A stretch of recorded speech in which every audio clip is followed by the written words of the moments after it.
Hello दोस्तों, हम आज स्टार्ट करेंगे आपके पास मेजरमेंट चैप्टर का लास्ट टॉपिक्स, यानी कुछ महत्वपूर्ण वैज्ञानिक उपकरण जिनका हम यूज़ करते हैं। इससे रिलेटेड भी एक एग्जाम एक क्वेश्चन आपके पास टीजीटी एग्जाम में पूछा जाता है। तो देखिए, ये भी आपके पास हमने यहाँ पर 10 लिखे हुए, 10 से यानी कि ये टोटल 15 या 20 के समथिंग करेंगे जो आपके पास एग्जाम में अभी तक पूछे गए। उनमें से सारे वही क्वेश्चन लिए हमने। तो सबसे पहला हमारे पास दे रखा है स्टेथोस्कोप।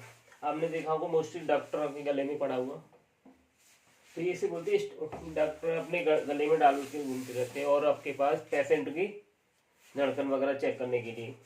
तो इसको यूज होता है स्टेथोस्कोप, यानी हृदय की धड़कन सुनने के लिए इसका यूज किया जाता है। मोस्टली डॉक्टर यूज करते हैं इसे। इसके बाद नेक्स्ट है कैरोटोमीटर। जैसे हम लोग कभी गोल्ड को ज्वेलरी वगैरह खरीदने जाते हैं तो आपने सुना होगा 22 कैरेट 20 कैरेट है, आपके पास 24 कैरेट की गोल्ड ज्वेलरी है, तो उसको कितने कैरेट की है तो कैरेटोमीटर के थ्रू मेजरमेंट किया जाता है। अब आप आज के समय में कुछ स्टैंडर्ड मानक भी चल रहे हैं अभी गोल्ड ज्वेलरी खरीदने के लिए। तो उसमें बोलते हैं वो लोग आपके पास क्या क्या हॉलमार्क ज्वेलरी है।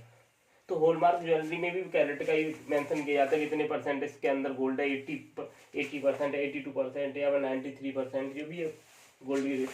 तो गोल्ड की प्योरिटी चेक करने के लिए यूज किया जाता है कैरोटोमीटर। तो ये सोने की शुद्धता का पता लगाने के लिए करते हैं।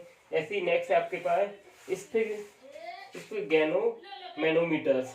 इसका काम होता है रक्तचाप मापने के लिए, यानी हमारी बॉडी के इंसाइड, यानी आपके पास आर्टरीज या बीन्स के इंसाइड जो ब्लड फ्लो हो रहा है उसके फ्लो को चेक करने के लिए कि हमारे फ्लो हो रहा है वो आपके पास एक्चुअल रियल में जितना फ्लो होना चाहिए उतना फ्लो हो रहा है, कैसे कम फ्लो हो रहा है। कम फ्लो हो रहा है तब भी हमारे पास बॉडी में कोई प्रॉब्लम हो सकती है, फिर ज़्यादा स्पीड से फ्लो हो रहा है तब भी बॉडी में हमारे पास प्रॉब्लम हो सकती है। तो इसके लिए वो डॉक्टर से सलाह लेते हैं, डॉक्टर उसके लिए उपचार वगैरह भी बताते हैं। नेक्स्ट देखिए हमारे पास लक्स मीटर। लक्ष्य मीटर जैसे हमने देखा लक्ष्य का सावन आता है, उसमें मोस्टली बोलते हैं, मोस्टली हीरोइन वगैरह उनका ऐड करती है तो वो ये बोलती हैं लक्ष्य साबन यूज करो और आपके पास बेदाग गोरा मतलब निखार पाओ, यानी बिल्कुल चमकीला। चमकीला कहाँ पर मिलता है हमें? लाइट से। चमकीला कैसा होता है? लाइट की तरह ही तो है, लाइट की तरह चमकीला। तो लाइट मीन्स यानी आपके पास प्रकाश। यहाँ पर प्रकाश के लिए लक्ष्य मीटर का यूज किसके लिए किया जाता है? प्रकाश की, यानी प्रकाश की तीव्रता मापने के लिए। ठीक। नेक्स्ट है एनीमोमीटर। एनीमोमीटर का काम होता है आपके पास जैसे हवा फ्लो हो रही है, यानी आपने देखा मोस्टली न्यूज में बताते हैं कि बंगाल की खाड़ी से विक्षोभ वगैरह उठे हुए हैं और इतनी स्पीड से हवाएं चल रही हैं, तो ये स्केल लेके तो नहीं मेजरमेंट करते। तो वहां पर एक मीटर होता है, उस मीटर को बोलते हैं एनीमोमीटर। एनीमोमीटर का काम होता है हवा कितनी स्पीड से फ्लो हो रही है उसके वेग को बताता है ये। तो उसका काम होता है एनीमोमीटर, यानी हवा के वेग को मापने के लिए। नेक्स्ट है बेटा बैरोग्राफ, यानी 6 रहेगा बैरोग्राफ। बैरोग्राफ का काम होता है वायुमंडलीय दाब, यानी हर जगह वायुमंडलीय दाब अलग अलग है, जैसे जैसे हाइट बढ़ती जाती है वायुमंडलीय दाब क्या बढ़ता चला जाएगा। तो वायुमंडल जो दाब प्रेशर होता है वो हाइट पर डिपेंडेबल होता है। तो हाइट ज़्यादा होगी आपके पास अर्थ सरफेस से, उसके पास तो है वायुमंडलीय दाब भी उतना ही ज़्यादा होगा। इसलिए हम लोग क्या करते हैं पहाड़ी जगह पर वगैरह जाते हैं तो नॉर्मल विदाउट प्रेशर कुकर दाल वगैरह नहीं बना पाते वहाँ पर, क्योंकि वहाँ पर वायुमंडलीय दाब ज़्यादा होने की वजह से जो दाल होती है हमारे पास, जो दाल वगैरह होती है पर जो वेजिटेबल या फिर दाल या फिर मटर वगैरह जो भी है उसे बॉईल करते हैं या फिर गलाते हैं तो गलती नहीं है, तो इसलिए प्रेशर कुकर के थ्रू ही वहाँ गलाते हैं। तो अगर वायुमंडलीय दाब ज़्यादा है कम, उसे मेजरमेंट करने के लिए हम क्या यूज करते हैं? बैरोग्राफ का। ऐसी है सीस्मोग्राफ।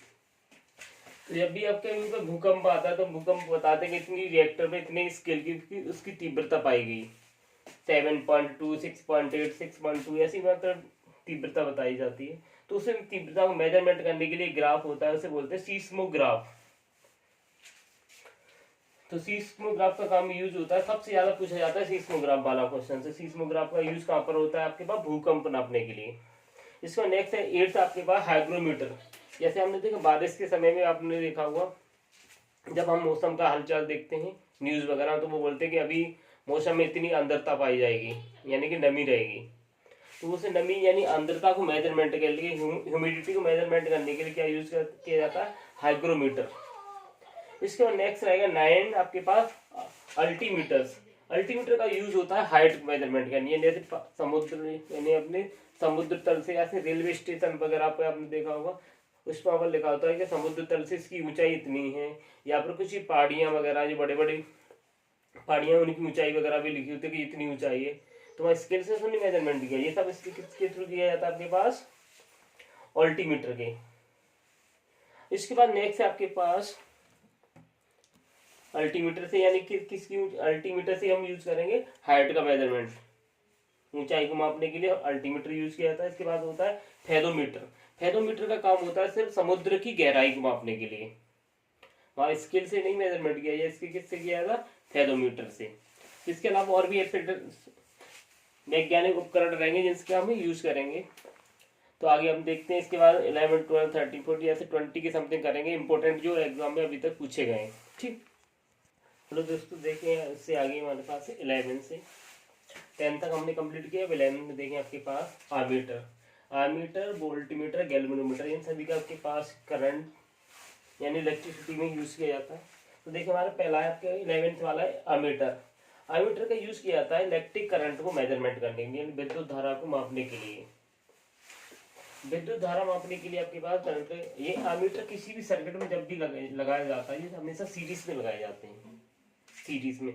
और आर्मीटर का जो रेसिस्टेंस होता है काफी लो, यानी इसका रेसिस्टेंस बहुत कम होता है, यानी काफी लो रेसिस्टेंस होता है, इसलिए ये सीरीज में लगाए जाते हैं। सीरीज में लगाने से इनका क्या रेसिस्टेंस बढ़ जाता है, और रेसिस्टेंस बढ़ने से सर्किट आपके पास कोई भी फॉल्ट वगैरह कुछ भी होगा तो ब्रेक हो जाए। अब इसके बाद नेक्स्ट हमारे पास वोल्टमीटर। वोल्टमीटर का रेसिस्टेंस होता है बहुत ज्यादा, और वोल्टमीटर का रेसिस्टेंस बहुत ज्यादा होता है, तो इसलिए इसका रेसिस्टेंस कम करने के लिए हम इसे सर्किट में लगाते हैं, किसमें, पैरेलल फॉर्म में। इसका काम होता है विभवांतर को मापने के लिए, यानी कि सर्किट में कितना पोटेंशियल फ्लो हो रहा है, यानी कि कितना वोल्टेज फ्लो हो रहा है, तो उसे मेजरमेंट करने के लिए क्या क्यों लगाएंगे, वोल्टमीटर। इसके बाद नेक्स्ट है 13 यानी कि गैल्वेनोमीटर, यानी कि ये दोनों जो काम करते हैं वही एक वाला काम करता है, ये दोनों का काम कर जाता है एक साथ, इसे बोलते हैं गैल्वेनोमीटर।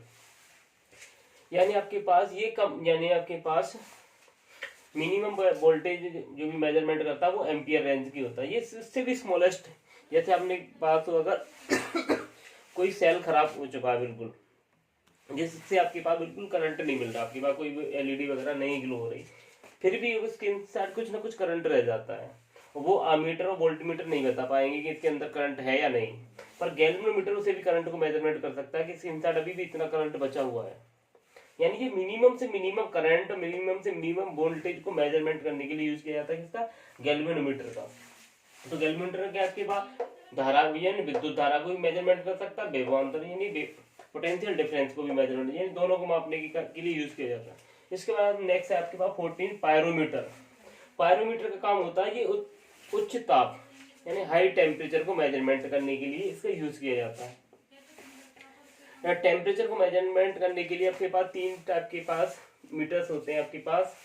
एक सेल्सियस स्केल होता है, दूसरा होता है आपके पास केल्विन स्केल, सेल्सियस स्केल काफी छोटा होता है, इसे सीजीएस फॉर्म में भी यूज किया जाता है। दूसरा होता है आपके पास केल्विन स्केल, अभी मैं जस्ट बताऊंगा। सेल्सियस स्केल में स्टार्टिंग होती है, मैं समझा रहा हूँ, सेल्सियस स्केल में स्टार्टिंग होती है 0 से लेकर 100 तक। केल्विन स्केल में जो स्टार्टिंग होती है, जैसे जो 0 पर दे रहा है, ये आपके पास वैल्यू देगा 273 पर 0.15 पर, और ये आपके पास मैक्सिमम होता है 373.15 केल्विन। इसके बाद इससे और भी स्केल होते हैं, एक होता है र्यूमर और एक होता है फ़ारेनहाइट। ये चार टाइप्स के स्केल्स होते हैं, इनको मेजरमेंट करने के लिए, टेम्परेचर को मेजरमेंट करने के लिए यूज किया जाता है। तो हाई टेम्परेचर को मेजरमेंट करने के लिए यूज करते हैं पायरोमीटर का। इसका नेक्स्ट 15 रहेगा ऑडियोमीटर। जैसे हम लोग जो बातें कर रहे हैं, हमारी कितनी ध्वनि प्रोड्यूस हो रही है, आपके पास कोई गाड़ी या फिर हवाई जहाज वगैरह निकल के जा रहा है, तो वो कितनी ध्वनि प्रोड्यूस कर रहा है, तो उसे मेजरमेंट करने के लिए हम क्या यूज करते हैं, ऑडियोमीटर्स। ऑडियोमीटर काम क्या होता है, ध्वनि की तीव्रता को मापने के लिए। नेक्स्ट है आपके पास 16 बोलोमीटर। तो बोलोमीटर का काम होता है, ये आपके पास यह ऊष्मा या फिर विद्युत चुम्बकीय विकिरण यानी विद्युत चुम्बकीय रेडिएशन को मेजरमेंट करने के लिए किसका यूज किया जाता है, आपके पास बोलोमीटर का। नेक्स्ट है क्रोनोमीटर। क्रोनोमीटर का काम होता है, जैसे अपने समुद्र में जो जहाज वगैरह चलते हैं, तो वहां पर क्या है, हर कंट्री के अलग अलग जीएसटी टाइम्स अकॉर्डिंग है। तो वहाँ पर एग्जैक्ट टाइम मेजरमेंट करने के लिए कंट्री के ऐसे जिस भी कंट्री में वो जाएगा उसके अकॉर्डिंग उसका टाइम बताएगा कि यहाँ इतना टाइम चल रहा है। जैसे हम लोग अपने इंडिया में जो घड़ी मानते हैं वो इंडिया के अकॉर्डिंग वर्क कर रही है। फिर अदर कंट्री में जाएंगे, वहाँ का जीएसटी टाइम अलग हुआ, कहीं पर टाइम आपके पास 3.5 घंटे आगे चल रहा है, 3.5 घंटे पीछे चल रहा है, किसी में 4.5 घंटे आगे चल रहा है, किसी में 4.5 घंटे पीछे। अलग अलग कंट्री के अलग अलग जीएसटी टाइम से।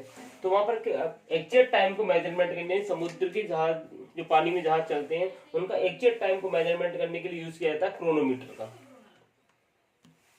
तो यहाँ पर क्रोनोमीटर पानी के जहाज में सटीक समय को ज्ञात करने के लिए यूज किया जाता है। इसके बाद होता है डिक्टाफोन। डिक्टाफोन का काम होता है ये ध्वनि जैसे हम जो ध्वनि प्रोड्यूस कर रहे हैं, ध्वनि जैसी बातचीत को रिकॉर्ड करने के लिए, जैसे हमने जो भी बोल रहे हैं वैसे रिकॉर्डिंग करने के लिए। ऐसे आज के समय में हम लोग मोबाइल से जो रिकॉर्डिंग कर लेते हैं, सेम वही काम डिक्टाफोन भी करता है। इसके बाद 19 है आपके पास एंटीनोमीटर। एंटीनोमीटर का काम होता है आपके पास सौर विकिरण, यानी सन के थ्रू हमारे पास, यानी सन के थ्रू सूर्य से जो हमारे पास रेडिएशन आ रहा है, उस रेडिएशन को मेजरमेंट करने के लिए यूज किया जाता है एंटीनोमीटर। इसके बाद नेक्स्ट और भी बहुत सारे आपके पास ये मीटर हैं। जैसे हमने बात करते हैं कैलोरीमीटर, तो ये आपके पास ये ऊष्मा को मेजरमेंट करने के लिए। तो बहुत सारे मीटर्स रहेंगे जिनके यूज करेंगे। मोस्टली ये आपने जो कराए हैं ये मोस्टली ज्यादातर एग्जाम में आपके पास पूछे गए क्वेश्चनों से रिलेटेड थे। तो इसके बाद हम कल से नया चैप्टर स्टार्ट करेंगे, यानी आपके पास वेक्टर्स, यानी स्केलर और वेक्टर क्वांटिटीज। काफी इंपॉर्टेंट चैप्टर रहेगा, इससे रिलेटेड एग्जाम में बहुत सारे क्वेश्चंस भी आते हैं और मोस्टली लोगों के बच्चों के इसमें गलत भी होते हैं। तो आप अच्छे से समझने की कोशिश करना, अच्छे से समझ में आएगा काफी, तो कोशिश करूँगा बहुत अच्छे से समझाने की। अब तो इसीलिए अगर आपको अच्छा लगे चैनल को लाइक करें, सब्सक्राइब करें और शेयर करें। Thank you.